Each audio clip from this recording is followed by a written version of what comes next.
Welcome to RM biology. আরো একটি নতুন ভিডিওতে তোমাদের স্বাগত। তোমরা প্রত্যেকেই জানো তোমাদের পরবর্তী সায়েন্সের পরীক্ষা বায়োলজি বা জীববিদ্যা, এটা অত্যন্ত গুরুত্বপূর্ণ একটি সাবজেক্ট তোমাদের স্কোরিং এর জন্য। অবশ্যই করে ভিডিওটি শেষ পর্যন্ত দেখবে। যারা ভিডিওটি শেষ পর্যন্ত দেখবে তারা কিন্তু অবশ্যই পেয়ে যাবে 15 মার্কস। তোমাদের 5 নাম্বারে 3খানা প্রশ্ন আসে। আমি 10টা প্রশ্ন এই ভিডিওতে শেয়ার করব উত্তর সহ। যে 10টা প্রশ্ন করলে তোমরা অবশ্যই 3টে প্রশ্ন কমন মাস্ট মাস্ট মাস্ট পাবে। তাই অবশ্যই ভিডিওটি শেষ পর্যন্ত দেখতে হবে। যারা সারা বছরও পড়াশোনা করোনি, এই 3টে কোশ্চেনের জন্য এই 10টা কোশ্চেন করে নিলেই তোমরা কিন্তু 3টে কোশ্চেন হুবহু 100% কমন পেয়ে যাবে। তাই ভিডিওটি শেষ পর্যন্ত দেখো, চ্যানেলটি সাবস্ক্রাইব করে নাও এবং শেয়ার করে দাও বন্ধু বান্ধবের সাথে।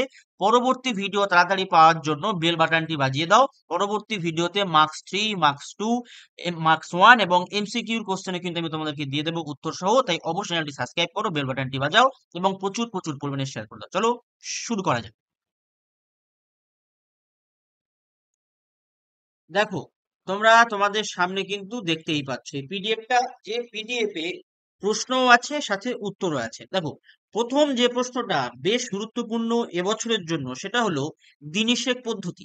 দিনিশেক পদ্ধতিকে দুভাবে তোমার সামনে উপস্থাপন করতে পারে যারা কোশ্চেন সেটার। আমি সেই দুভাবে কেমন করে উপস্থাপন হতে পারে সেটাও দিয়ে দিয়েছি। দেখো, শস্য ও ভ্রূণ গঠনের উল্লেখ সহ সপুষ্পক উদ্ভিদের নিষেক পদ্ধতিটি সংক্ষেপে বর্ণনা করো। এটা কিন্তু তোমাকে ইনডিরেক্টলি দিনিশেকটা লিখতে বলা হচ্ছে, অথবা ডিরেক্ট প্রশ্ন থাকতে পারে দিনিশেক কাকে বলে, গুপ্তবীজী উদ্ভিদের দিনিশেক পদ্ধতিটি সংক্ষেপে বর্ণনা করো। দেখো, এইভাবে তোমাদেরকে লিখতে হবে। প্রথমে দিনিশেকের একটা সংজ্ঞা দিতে হবে। তোমরা চাইলে এই পার্টিকুলার পার্টটা তোমরা না লিখতে পারো। তারপরে তোমরা প্যারা চেঞ্জ করে সপুষ্পক উদ্ভিদ বা গুপ্তবীজী দিনিশেক পদ্ধতি বলে লিখবে। এরকম লিখে পুরো প্রক্রিয়াটা এভাবে বর্ণনা করবে। পুরো প্রক্রিয়াটা তোমাকে কিন্তু এভাবে বর্ণনা করতে হবে। বর্ণনা করে তোমাকে, যেহেতু একদম শুরুর প্রশ্নে বলা হয়েছে শস্য ভ্রূণ, তাই তোমাকে উত্তরের মধ্যে শস্য ও ভ্রূণের কথা কিন্তু উল্লেখ করতে হবে। ঠিক আছে, শস্য এবং ভ্রূণের কথা উল্লেখ করতে হবে। দেখো, এই যে পার্টিকুলার জায়গাটাতে আমি কিন্তু শস্য এবং ভ্রূণের কথা উল্লেখ করে দিয়েছি। দেখো, এই পার্টিকুলার জায়গাটা যেটা জন্মগত নিষেক বা প্রকৃত নিষেক বা সিনগ্যামি, সেখানে কি তৈরি হচ্ছে, সেখানে কিন্তু ভ্রূণ তৈরি হচ্ছে। দেখো, ভ্রূণ গঠন করে বলা বলা আছে। অঙ্গজ নিষেকে দেখো কি তৈরি করা হচ্ছে, শস্য। অঙ্গজ নিষেক বলে যেখানে শস্য তৈরি হয়। তাহলে এই দেখো, শস্য নিউক্লিয়াস গঠিত হয়। তো আমি ভ্রূণ ও শস্যের উল্লেখ করে নিষেকটা আমি ক্লিয়ার করলাম। তুমি চিত্র দিতে পারো। এরপরে এবছরের যে প্রশ্নটা বেশ গুরুত্বপূর্ণ সেটা হচ্ছে স্ত্রীলিঙ্গধর। তোমরা ধরে নিতেই পারো যে এই প্রশ্নটা তোমাদের এসে গেছে। স্ত্রীলিঙ্গধর প্রশ্নটা এসে গেছে। আমি কিন্তু সেট ওয়াইজ বলছি। যদি দিনিশেক আসে তার অথবাতে স্ত্রীলিঙ্গধর আসার প্রবণতা সব থেকে বেশি। এর ইন্টারচেঞ্জও হতে পারে। যদি ডিরেক্ট প্রশ্ন স্ত্রীলিঙ্গধর হয় তাহলে কিন্তু অথবার প্রশ্ন দিনিশেক হতে পারে। তোমাদের ইউনিট 1, ইউনিট 3 এবং ইউনিট 5 থেকে কিন্তু 5 নাম্বারের প্রশ্ন থাকে। এখানে যদি আমরা মেগা গ্যামেটোজেনেসিস, মানে যেটা স্ত্রীলিঙ্গধরের উৎপত্তি, তাকে কিন্তু মেগা গ্যামেটোজেনেসিস বলা হয়। ঠিক আছে, এইভাবে আসতে পারে। তোমরা কিন্তু ডিটেলস একদম এইভাবেই লিখবে। পুরোপুরি এইভাবেই লিখলে তোমরা কিন্তু 5-এ 5 পেয়ে যাবে। 5-এ 5 পাবে। তোমরা চিত্রটা বই থেকে দেখে নিতে পারো। আমি এখানে চিত্রটা দিইনি, তোমরা বই থেকে দেখে নিতে পারো। তারপরে সেকেন্ড সেট, যদি আমরা ইউনিট 1 এর সেকেন্ড সেট নিয়ে আলোচনা করি, সেক্ষেত্রে আমরা পেতে পারি চিহ্নিত চিত্র সহ মানুষের শুক্রাশয়ের কলাস্থানিক গঠন সংক্ষেপে বর্ণনা করো। দেখো, ইউনিট 1-এ মোটামুটি 4টে চ্যাপ্টার আছে। সেটা হচ্ছে জীবের জনন, জননগত স্বাস্থ্য, মানব জনন এবং সপুষ্পক উদ্ভিদের যৌনজনন। এর মধ্যে সপুষ্পক উদ্ভিদের যৌনজনন এবং মানব জনন থেকে 5 নাম্বারের প্রশ্ন আসে। তাই কিন্তু আমি সেই দুটো চ্যাপ্টার থেকেই 5 নাম্বারের প্রশ্ন দিয়েছি। এবছরের জন্য যদি সব থেকে ইম্পর্টেন্ট বলো, তাহলে কিন্তু 1 নম্বরে থাকবে তোমার স্ত্রীলিঙ্গধর, 2 নম্বরে থাকবে কিন্তু শুক্রাশয়ের কলাস্থানিক গঠন। তার অনুরূপ প্রশ্নটা কেমন আসতে পারে দেখো, অনুরূপ প্রশ্নটা কিন্তু লিখে দিয়েছি। তার সাথে কিন্তু একদম ডিটেলস উত্তর এখানে কিন্তু ব্যাখ্যা করা রয়েছে। উত্তর, পুরোপুরি উত্তর কিন্তু এখানে ব্যাখ্যা করা আছে। এরপরেই যদি আমরা এই কোশ্চেনটার সঙ্গে অথবা পাই, তাহলে সেটা আমরা পেতে পারি রজচক্র কি। এবং যেহেতু আগের বছর ডিম্বাশয়ের পরিবর্তনটা পড়ে গেছে, এবছর আসতে পারে রজচক্র কি, রজচক্রের বিভিন্ন দশায় জরায়ু গাত্রের পরিবর্তন উল্লেখ করো। যদি এটা 5 নাম্বারে না আসে, তাহলে অবশ্যই 3 নাম্বারের আসবে রজচক্রের বিভিন্ন দশায় জরায়ু গাত্রের পরিবর্তন উল্লেখ করো। তাহলে এখানে অথবা আসতে পারে একটা, আমি বলে দিচ্ছি, তোমরা লিখে নিতে পারো। বন্ধ্যাত্ব কি, পুরুষ ও স্ত্রী বন্ধ্যাত্বের প্রধান কারণগুলি উল্লেখ করো। 1+2+2 তে কিন্তু একটা প্রশ্ন হলেও হতে পারে। আমি ওই প্রশ্নটা মার্কস 3 তে তোমাদেরকে আলোচনা করে দেবো। এই অবশ্যই চ্যানেলটি সাবস্ক্রাইব করো এবং বেল বাটনটি বাজিয়ে দাও। তোমরা এইভাবে ছকের মাধ্যমে লিখতে পারো। যদিও বা যদি তোমরা শুধু জরায়ুর পরিবর্তন শুধু জরায়ুর পরিবর্তন তোমরা কিন্তু এইভাবে লিখে নিতে পারো।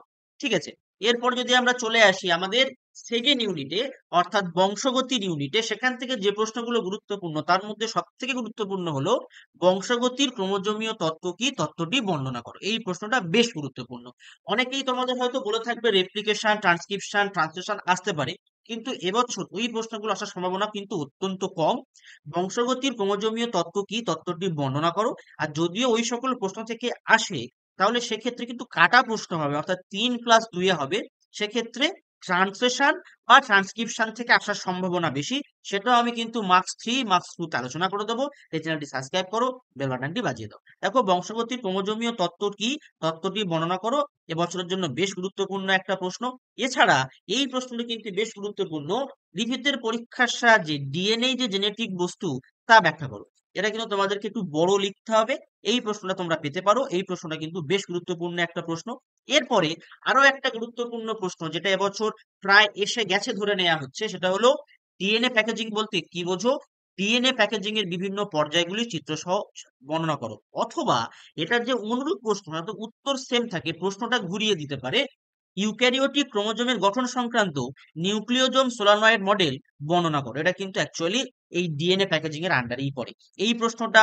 তারপরে উপরের যে প্রশ্নটা তোমাদেরকে আমি দেখালাম, ওই প্রশ্নগুলো কিন্তু বেশ গুরুত্বপূর্ণ। এরপরে এই একই ইউনিট থেকে আরো একটি গুরুত্বপূর্ণ প্রশ্ন, ল্যাক অপেরনের কার্যপদ্ধতি। কার্যপদ্ধতি এলে 5 নাম্বারের আসবে, যদি গঠন আসে তাহলে সেটা 3 নাম্বারের আসবে। 3 নাম্বারে কিন্তু গঠনটা অলরেডি আলোচনা করে দেবো। তাই অবশ্যই অবশ্যই করে চ্যানেলটি সাবস্ক্রাইব করে নাও, বেল বাটনটি বাজিয়ে দাও। উত্তর সহ পাবে, সমস্ত প্রশ্ন উত্তর সহ। শুধু আমি প্রশ্ন বলে দিলাম, উত্তর দেখালাম না, সেক্ষেত্রে তোমরা কিন্তু কনফিউজ হতে পারো। তাই অবশ্যই আমি কিন্তু উত্তর বলে দেবো, উত্তর সহ তোমরা কিন্তু পেয়ে যাবে।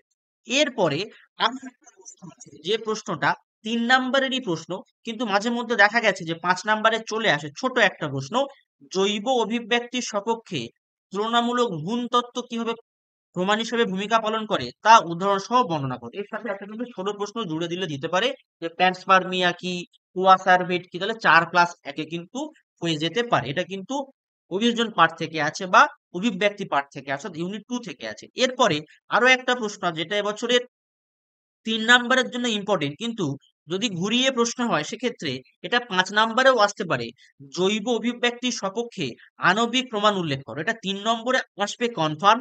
যদি 5 নাম্বারে আসে তাহলে তোমাকে কিন্তু এইভাবেই লিখতে হবে, তাই আমি কিন্তু 5 নাম্বারে এটা দিয়ে রেখেছি।